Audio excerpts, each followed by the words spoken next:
Hey, welcome to our 2-Minute Tuesday on this beautiful day here in Birmingham, Alabama. Hey, here's what we want to talk about today. We want to talk about the value of your home, or at least knowing the value of your home. So when people think about knowing the value of the home, they think that's only important when you're about to sell it, but that's not necessarily the case. Think about this, for most people, their biggest investment in the world is the home that they live in. So if your home is an investment property that you happen to live in, don't you want to know how your investment's performing? So if your investment has grown, that means that you have some equity in your home that you can use for other projects. Like maybe you've got a 15-year-old who's going to be 16 in the spring and you need to buy a car for them. Maybe you want to tap into some of the equity in your home, maybe to pay for college. Or maybe you want to take some of that equity and buy other investment properties. So there are a lot of things that people can do with equity.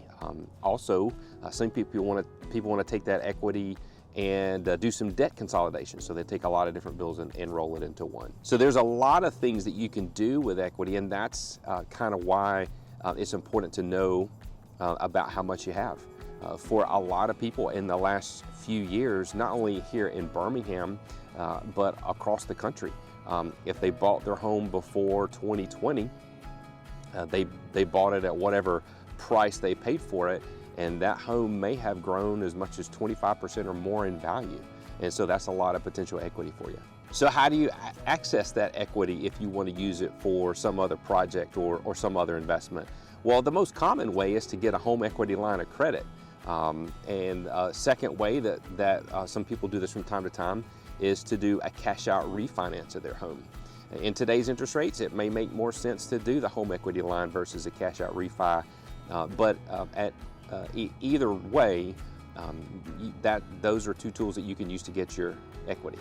And one other thing to think about in this conversation about how much is your home worth is insurance. If you bought your home at, say, $300,000 and today it's worth $400,000, you might not be fully covered with your insurance. And so here locally, for our friends, our family, our clients, be looking for an email from us with just a quick snapshot of your current home value. And if you've got questions about that, certainly reach out to us. We'd be happy to talk to you about it. We are Mike and Brandy Brown with Keller Williams Realty in Birmingham, Alabama.